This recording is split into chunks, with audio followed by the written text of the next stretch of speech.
My God. Hold a minute. My man probably still driving. Yeah, right. He ain't get back home yet. Good morning. Good morning, Kristen. Good morning, Sean.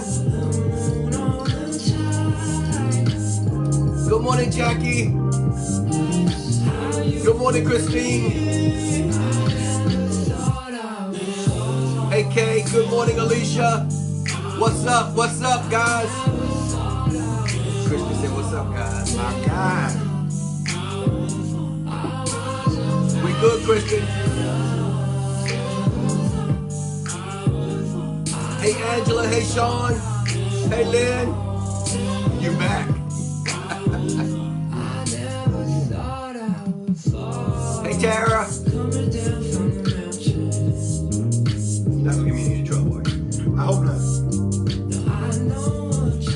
Hey, Kristen. Oh, Pat. Good morning, Pat. Good morning, Rodney.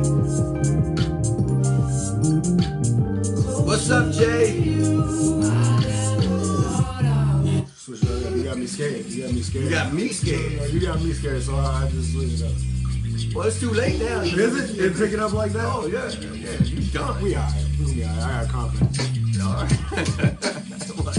What's up, people? Come on in. Hey, Tuan. Good morning. Good morning. Good morning.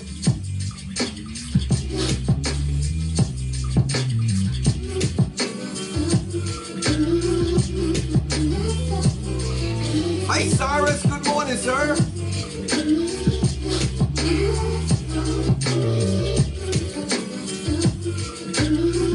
What's up, people of God? Hey, Ronald.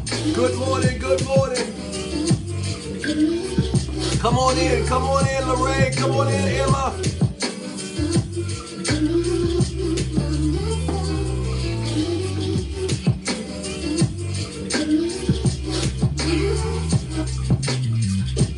Yeah, right. I know. Hey, Denise, good morning, Crystal.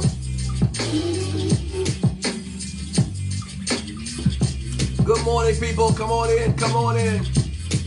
Blessings to you.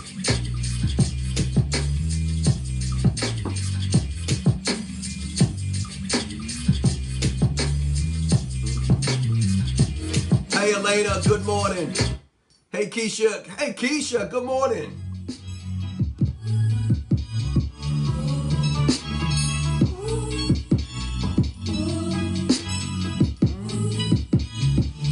Emma says she just joined the father-son team. Hey, Suzanne, good morning. Hey, Lonnie. Hey, Brother Coleman. That's Crystal Bodie's father. Hey, what's going on, sir? Hey, Pastor French, God bless you, sir. Hey, First Lady Lucy. Pat, who knows what he's playing? She's like, what's the music? I got you, Miss Pat. We'll work it out. He'll send you the playlist. Hey, Toby, good morning. Good morning, Lauren.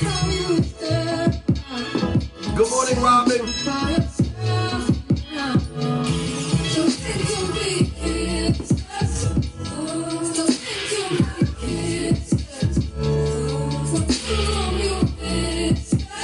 Good morning, good morning. What's up, people of God? Come on in, come on in.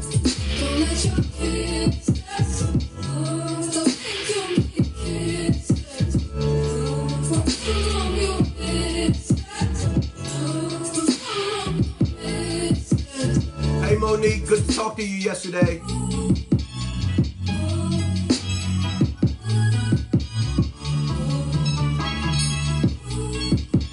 Hey guys, would you just hit the share button this morning if you're on Facebook?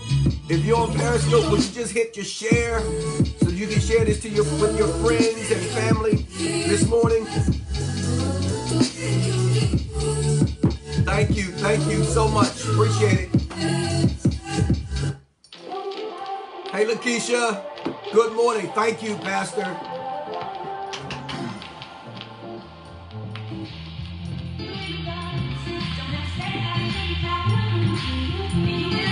He think he's so cool.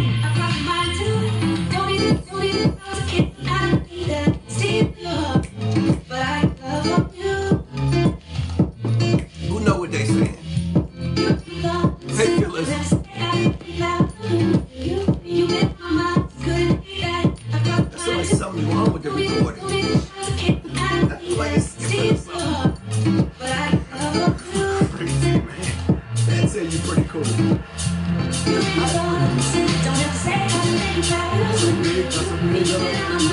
Hey, Reggie.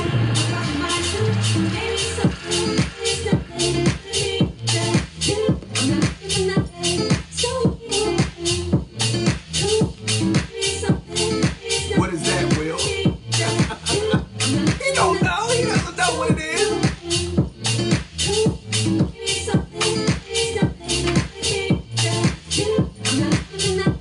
Is that the new heavenly language?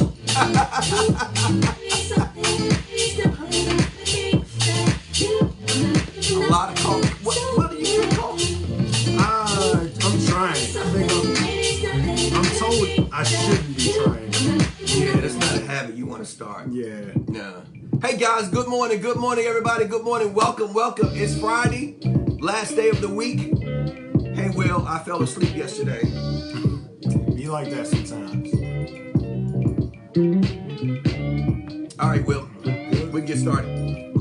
Good morning, everybody. A lot of coffee, a lot of coffee. No, I don't want him to start drinking coffee. Listen, everybody. Good morning, everybody. Welcome, welcome. It's Friday. What is the day? Today's the 10th. The 10th. August the 10th, Friday. We made it, guys. We made it. Good morning, Tara. Good morning, Janet. Good morning, brothers and sisters. We made it to the end of the work week for most of us. Friday's the end of the work week, so we're grateful that God has blessed us to be back once again. Wake up with the word on this Friday. We're happy. I'm thankful that my son has blessed us since Tuesday, right? Tuesday. He has been sharing with us since Tuesday, and so we're grateful that the Lord blessed him to be able to get up early in the morning to share with us every weekday morning, and we'll hopefully get him back. If you point out how much you enjoy him, maybe he'll set up a schedule to come back and share with us. But as I've been sharing with you guys all week, Will is one of the youth leaders for our middle school and high schoolers at our church, and they're doing a wonderful job sharing with YSF. And they have a couple of things that are coming up real soon. There's a series going on right now doing YSF for Sunday morning service. They go into another room, our high schoolers, our middle school, our high school, actually our whole children church, but I'm talking about the middle schools and high schoolers, go into another room separate from the sanctuary, and they have their own worship service, and they're doing a series right now on temptation called What's the Catch? What's the catch? What's catching our young people? What's drawing them into temptation? And so Blair Floyd is teaching that lesson right now. So it's a 4-part lesson or something like that. Yeah. That we want to invite you to make sure that you bring your high school, your middle schoolers, and your high schoolers there, so that they can learn and share how to combat temptation, and understand it from the perspective of the millennial voice and the Generation X voice. So make sure that your children are out on this coming Sunday to hear that special word from Blair.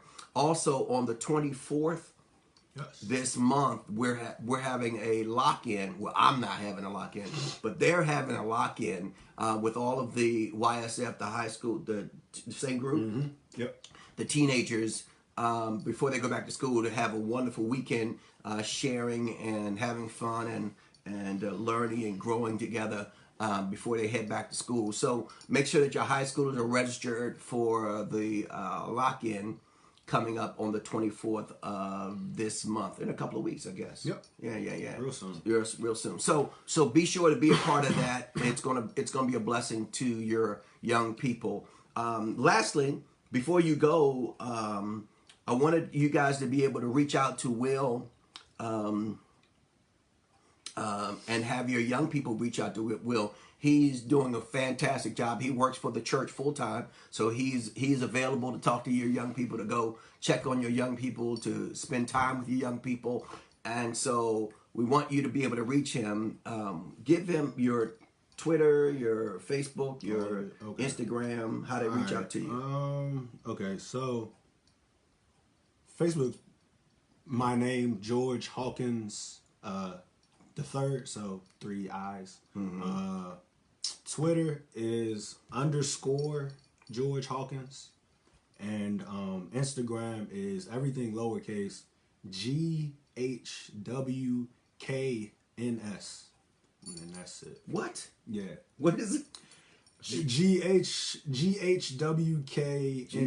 GHW. You know, the thing right now that seems to be kind of cool is like not using like real name, vowels or something. All consonants. So yeah, people will say like it's I don't know, grinding season, right? And instead of saying grinding and then spelling out season, right, they put SZN.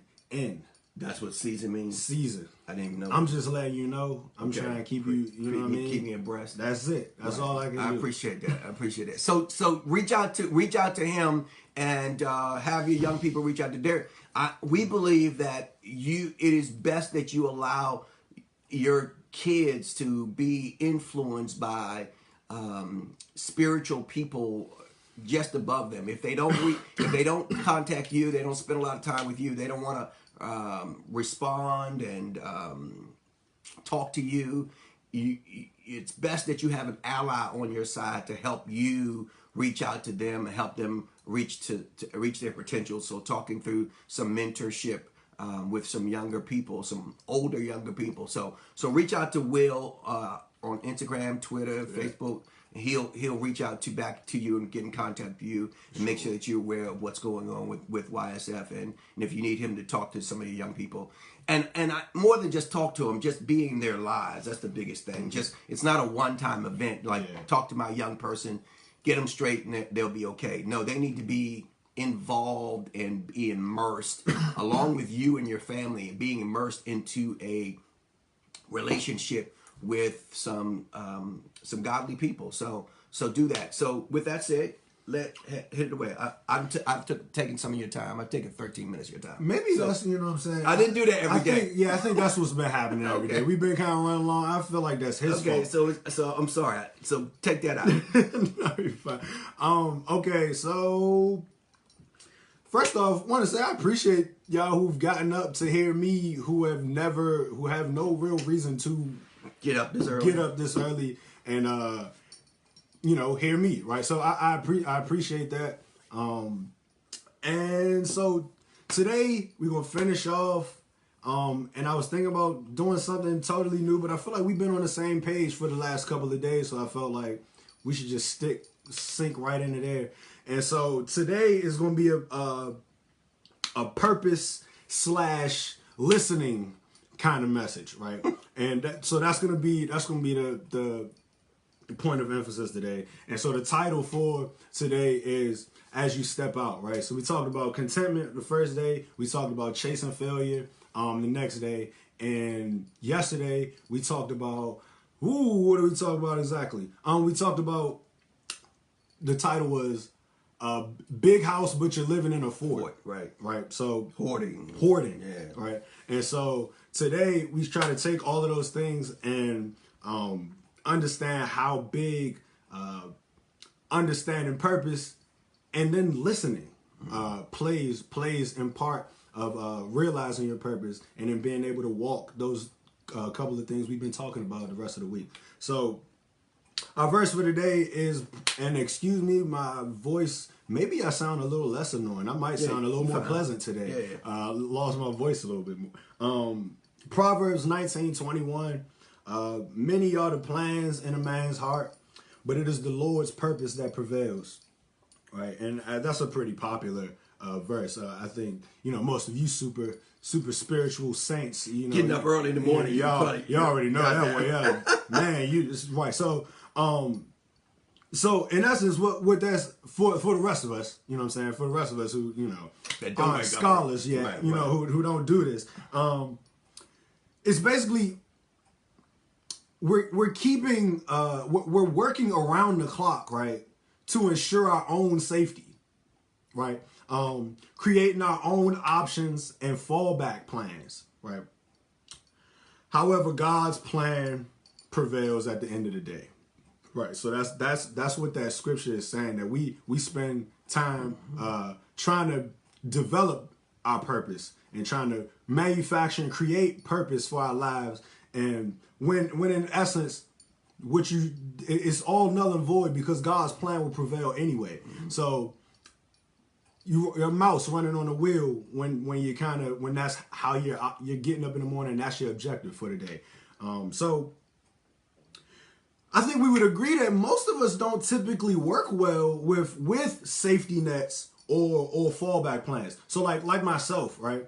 One of the classes that I did in school, one of the classes I did my worst in was a class that I was given the most leeway with, right? So the class where my teacher told me that I could turn my work in each assignment 2 weeks later, right? Worst thing for me to hear. I start planning to turn each assignment in 2 weeks after it's due, right? Like an idiot, But I think that's how a lot of us, some of y'all on y'all stuff, and y'all don't mind getting a little extra. But I think for a lot of us, having the safety net or the fallback plan sometimes is the catch, so to say. And so we end up tempted to, drag our feet even more, right? And so I think most of y'all raise your hand, raise your hand in your house if that works with y'all. And so I tend to think, right, this is just me. Y'all could tell me this don't make no sense when I say this, but I think, right, for the things that matter most to you, right, the things that you most value, right, there can be no backup plan. Mm-hmm. And so this isn't even whether the thing that you're valuing is valuable enough for that. But whatever it is in your life that you value, you don't treat it as if there's a backup plan. Right? You don't give it. You give it the energy as if it's the only plan. It is the only way that I can. It is the only source. It's the only destination, the only end goal that I have. Right. So we don't go about whatever.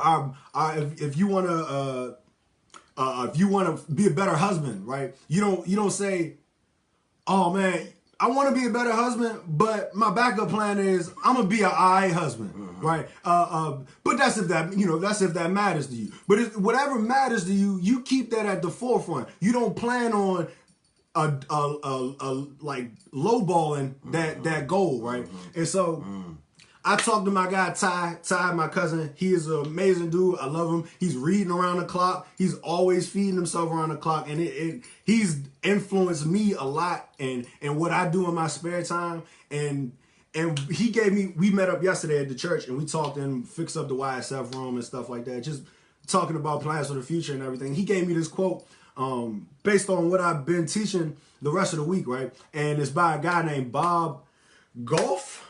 Right? And so the quote is this: what if we found out that God's big plan for our lives is that we wouldn't spend so much of our time trying to figure out a big plan for our lives? Perhaps he just wants us to love him and love each other. Wow. That's from his book, Everybody Always. I haven't read it, but Ty said it's a really good book. I want to read it based off that quote alone. But the idea that we're spending so much time stressing about crafting a purpose and crafting a plan for our lives that we miss it. And God gave us strict, not even one. He gave us love him, love others. Everything else, your job, everything that's a means to which you can accomplish that goal, right? That is the way that you can leverage your life to be better suited to love Him and love others, to bring others along with you, to aid, to be a light for other people's life. So just think about that, right? I think that's something to really think about. Like, take some time on that. Just rewind that. You catch me a little later. Speed up. That's a good one. That's it right there. Right. Even in so peep this. A lot of y'all been in church. Y'all church people. Y'all been in church for a long time, right? And we always hear about finding your gifts or understanding what your gifts are in Christ and everything like that, right? And when you hear people talk about gifts, it's the same kind of gifts, most times. There's your pastoral gifts. There's your evangelical gifts. There's your apostolic. There's your spend me some gifts. What's administration, mercy, healing. Right. A lot of gifts that cause you to sometimes maybe give your own kind of input, allow you to kind of force your hand sometimes, or at least give you a sense of authority in a sense, right? And so this is another, me and Ty was talking to me, but he said he went to he goes to a men's group every Thursday evening, right? And he said he was blown away, man. He was blown away by this simple comment. They were talking about gifts, right? And a couple of the guys started talking about their gift of being compassionate listeners. Wow. Right? Ain't nobody trying to be no compassionate listener, right? Not you, not me. I'm not trying to compassionate talker. Right, I want to compassionately give my input on things, right? But he said they were talking about being compassionate listeners, and he said it blew his mind because when you think of gifts, you don't think about somebody. The gift is that you can intake something else from someone else, right? You think about the only way you can help is about giving, about inputting your speaking, right? And so right, how many of y'all would be praised, would be lauded for being good listeners, right? How many of y'all, if people said, what is this young lady's greatest strength? Is it what they say is listening? All right. So just think about that, right? But walking in God's purpose, this is it, right? Walking in God's purpose for your life requires a forfeiture, right?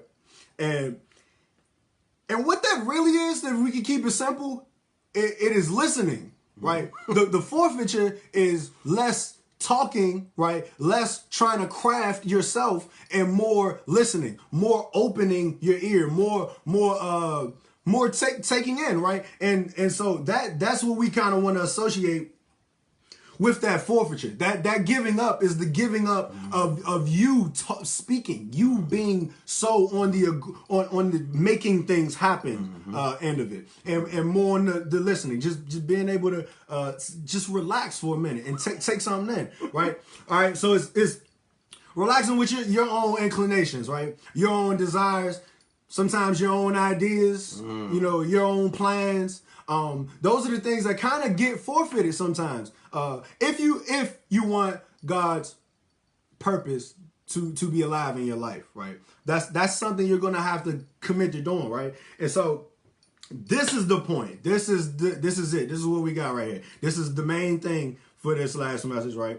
In order to see God's purpose work clearer than ever, you have to stop attempting to fill that space with clutter, right? So what we talked about yesterday, hoarding, right? In order to see God's purpose work, you have to do less to give more up. And what's crazy is I'm not even talking about things. Right. I'm talking about give your ear up. Yeah. Right? Just to pause and ponder the possibility that maybe you don't have the answer for it all, right? Just for a second to just give it maybe I don't have it. Maybe, just maybe, right? And so what's happening when you do this, right? It's a square peg. It's a square peg in a round hole, right? That's what's happening. You're trying to fill, like we talked about yesterday, the hole in your heart, the longing, the size of that is only big enough for Christ, right? That's the only thing that perfectly fits. That's the puzzle, is the puzzle piece, and he is the only thing that perfectly fits in order to satisfy, fulfill, sustain, all of that. He is the only thing that fits right there, right? Perfectly, right? A lot. Sometimes we kind of stuff, we jam it in there, and I hope it sticks. So it's like, maybe that fit, but it don't fit. It don't fit, right? And so, what we mean by that, in order for God to see God's purpose work clearer than ever, you have to stop attempting to fill that space with clutter. The only way to see your faith grow is to step out in some discomfort, right? Very rarely are you able to see. You have to make room for God to show himself, right? A lot of us will sit and talk about how we're not really hearing God. God isn't really talking to us. And what's really happening is you're talking. You're talking when he's talking, right? You talking when God's talking, right? So you if you do not create a space for God to show himself, if you're always trying to watch your own back, right? You're always trying to cover your own missteps. You give no room you don't know how to decipher whether you covering yourself sometimes or whether God is there, right? And that's what faith is, stepping out, understanding that I'm not going to try to, when they do the little fallback test, I'm going to let myself go, right?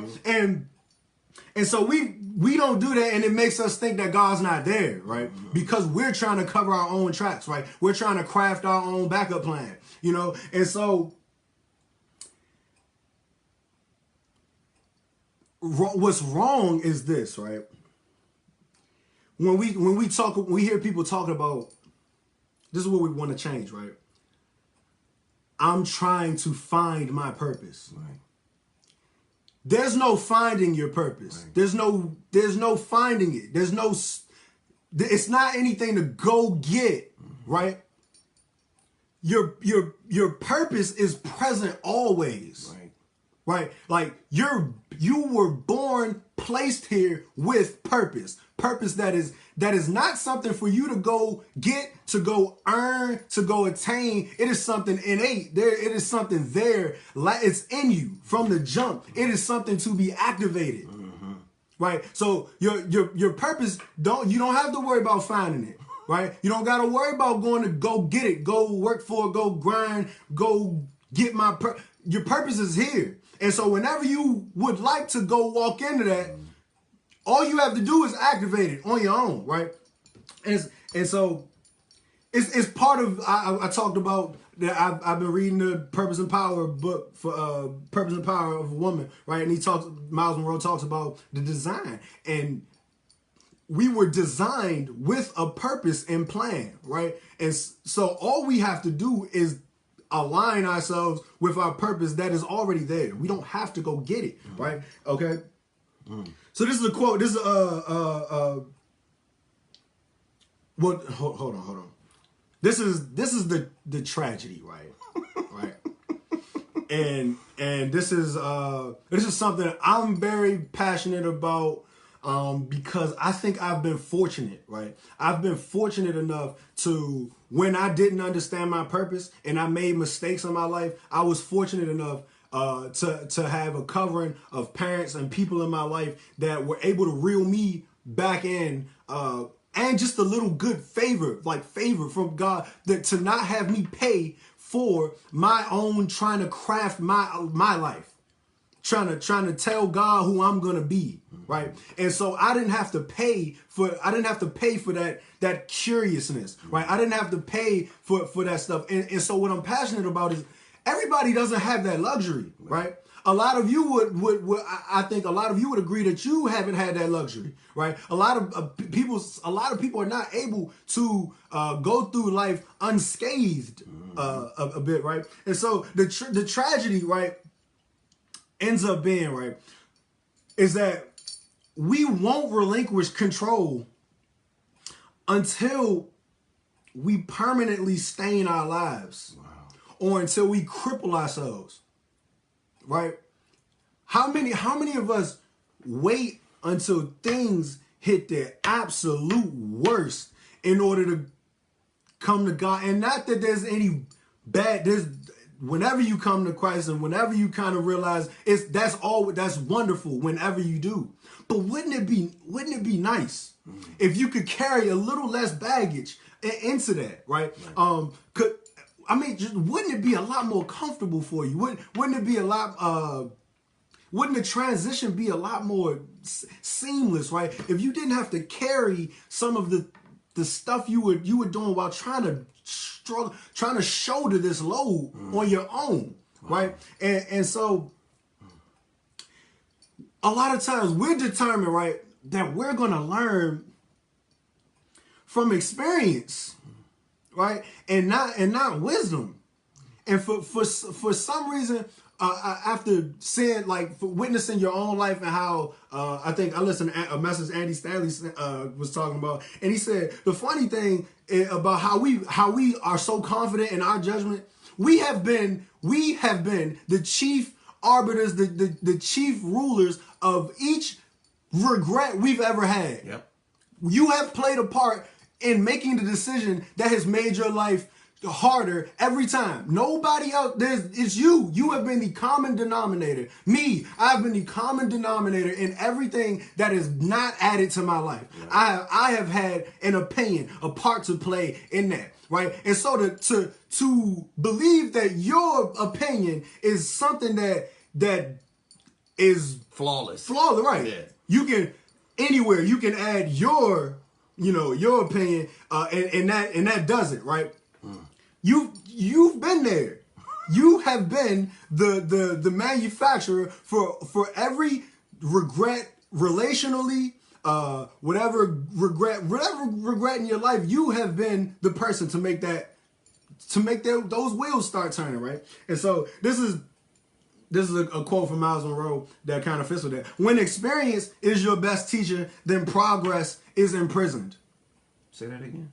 When experience is your best teacher, progress is imprisoned. Right? The experience, and I struggle with this too, right? Thinking that I was too sheltered or whatever, or I didn't get to experience life, because that's what a lot of us are doing. We're looking at the world and we're looking at people living, and we think we are at a loss, right? And so we feel like the best way to, I remember tricking myself into thinking, trying to talk myself out of thinking that was a bad thing, right? Thinking, if I experience everything, I get a good feel of how it feels to be in those spots, right? So I'm better served to weigh in on what not to do and what to do once I get involved, right? Once I've got the experience, right? And for many of us, and I know a big point of what we've been talking about all week is how awareness to certain things plays a part in killing us, in stretching our mind to believe in a false sense of not having, right? It makes you think you don't have when you have it everything. All, right? And so don't let experience be the thing that you're seeking to.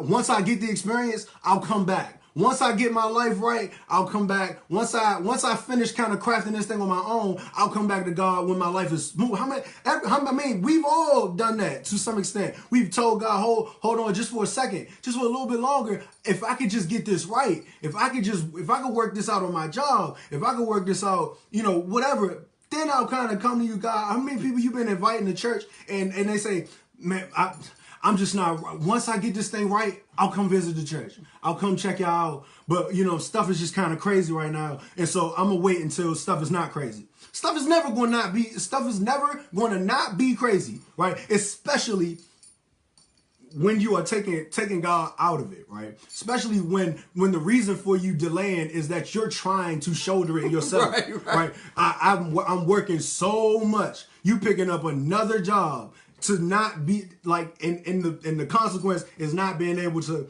receive what God has for His purpose to become alive in you. That's what's taking the hit because you need more hours on the job, right? So because you wanted more hours, so you could, I don't even know, because I'm not about to talk about how y'all spend your money, but I think we would agree that the payoff, the trade off there, it doesn't work, right? And so this is what we're gonna end on. And I feel like we probably made good time. We made all right time here, right? All right. This is the last. This is the last quote, and I'm giving Miles. I'm putting Miles Monroe on Front Street. But at the end of the day, you must decide if you are going to rob the world or bless it with the rich, valuable, potent, untapped resources locked away within you, right? That only happen as a result of you living out God's purpose, right? And so there's one or two things happening, man, and it's lit a fire in my little my foot dragging self. I am not. It's the chief thing that gets me going, right? Understanding that as I move, we talked about this Wednesday, as I move, my not moving or my moving is hurting or helping somebody else. The understanding the power of influence in my own life has given me perspective that goes beyond what might be natural for me. A lot of us stop at what's natural for us, what's cool for us, what's healthy for us, what makes us comfortable, right? But if you could understand that by the end of your life, I forgot the statistic, but by the end of your life or whatever, not even end of your life, in a 5 to 10 year span, you have influenced so many people. Whether you've been actively trying to make that happen or not, you have influence regardless, right? So understanding that just because you're not on a stage talking, you are influencing, right? And so whether you move or not, you are moving the needle one way or the other. There is no middle. There's no like I'm helping some. If you don't move, if there's pain, there's strife that somebody else experiences as a result of you not stepping out, right? And so that's our title for today. As you step out, right? As we talked about being content, learning what the state of happiness is, and how that's not in our stuff, right? And how you've seen the stuff not be it, right? And understanding that true contentness for wherever you are in life, that comes from God, that comes from understanding your purpose and why you have been blessed with your job, why you have been blessed with your things, because they're all to be leveraged for Christ, right? And to help other people who you will influence regardless if you apply this or not, right? So it'd be nice if you would consider helping somebody else. You know what I mean? And dude, this is huge, man. Like somebody loses every time you opt to fall back and take your safe route, right? Somebody loses, man. For your brief moment of discomfort, right? That literally, like, I can speak to my life. I have grown. I talked about this yesterday, man. I have, and it has not been it's been like a 2 to 3 year window for me where I realized this, and it has changed everything. It's changed how I view my every day I have here. It changes how I view other people. It changes how I view the decision making for whatever my job was going to be. It changed how I view things when I would at times let comparison traps mess me up. Right? I see my friends buying houses and buying cars and doing proverbial big things, right? And I think, man, I'm in a house with my parents and blah blah blah. Like, I am escaped from that, right? And not only am I escaped from that, feeling like I need to move because I think other people are miles ahead of me. Not only is that not the case, but I have become a lot more wise. I have grown as a person. Right now, we talked about chasing failure. I am literally in it right now.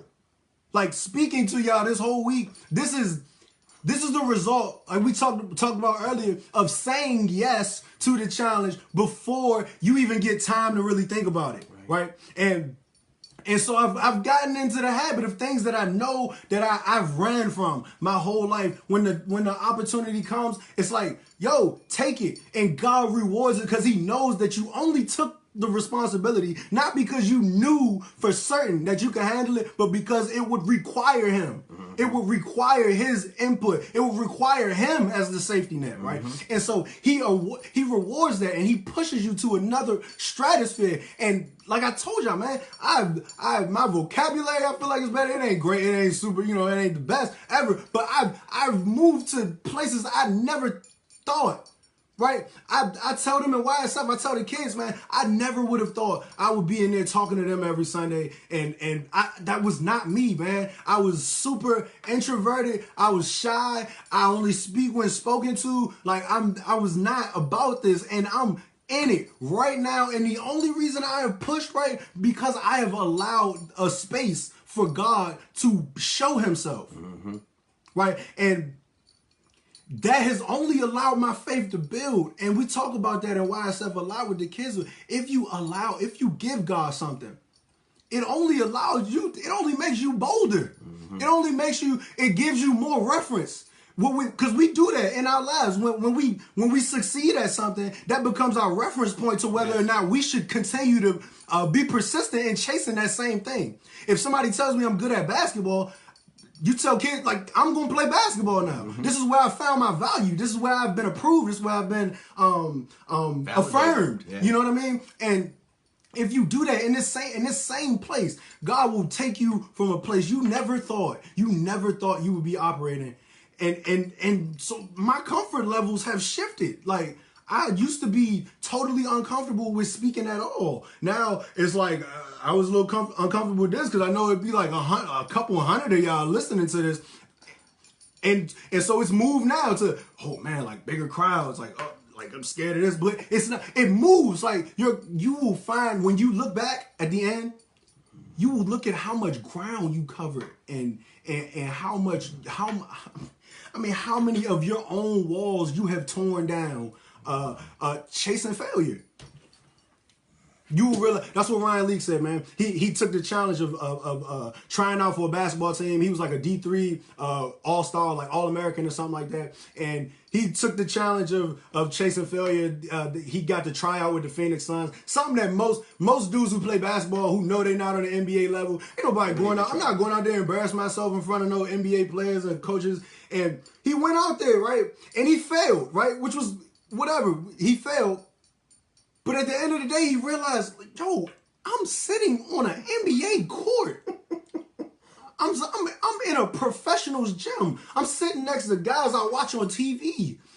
And we said it on Wednesday, he got way further chasing failure than he ever could have gotten chasing success or chasing his comfort or chasing the things that came easy to him, man. And the same is true for me, and it will be true for you when you do it. It's a 100% chance. Like it works. You know what I mean? And so that's all I got today, man. I appreciate y'all tuning in, waking up early, wiping crust out your eyes to hear me talk. I really appreciate it. And I'm really excited. I'm excited for what God has for all of us. I'm excited for I'm just excited for growth. I'm excited for people having testimonies that come from the idea that you chased failure as a result of understanding that your faith would grow because of it. That you be better and that the people around you would be better, right? And so I appreciate y'all, and so we can pray out. Tell them one more time. Tell them how to reach out to you on Facebook, Okay. Twitter. On Twitter, it is _ George Hawkins. So capital G EORGE. The G is capital, and then the Hawkins, the H in Hawkins is capital. So _ George Hawkins, the capital G, and then the capital H. That's Twitter. That's Twitter. Facebook is George Hawkins, 3 I's. So George Hawkins the third, and Instagram is that's the tricky one. That's the one I told you about. Yes. Some crazy thing with no vowels. Right, no vowels, right? It's all lowercase, so it's GHWKNS, all lowercase. And so yeah, that's all my social media. I'm not on anything else. I don't think there is anything else. Right. So you're on Snapchat, but you're I'm not really on it anymore. So yeah, I thank y'all, man. And we can pray. So God, thank you, Lord God, thank you for this opportunity, for growth. Lord God, I thank you for this push, this nudge, in the direction, Lord God, that you know benefits us. I thank you for creating a space for us to grow, for us to get further, Lord God, for something to give us motivation throughout the day. I thank you for purpose. Yes. I thank you for purpose. God, a lot of us are struggling because of lack of identity, not understanding that there is purpose for us and that we don't have to go get it. Lord God, I thank you for just having that planted in us and that it's only there, it's there whenever we want it to be activated, Lord God. I thank you for being our safety net. I thank you for being our covering, Lord God. And I pray that each and every person who's been able to hear your word, Lord God, and that they would just take it and run with it. Yes. They wouldn't hesitate. That they would take it and apply it at the nearest roof they went under, to the nearest person they came in contact with, in communication with. I pray that they would apply this immediately, because it is a 100% success rate, Lord God. We thank you for life, health, and strength, Lord God. We thank you. I pray that everybody gets to work safe. I pray wherever everybody's on their way and whatever they have to do today, Lord God, I pray that you would keep them safe, protected, Lord God. In Jesus' name I pray. Amen. Amen. Thank you, guys. Peace out. Have a wonderful day in the Lord. We love you.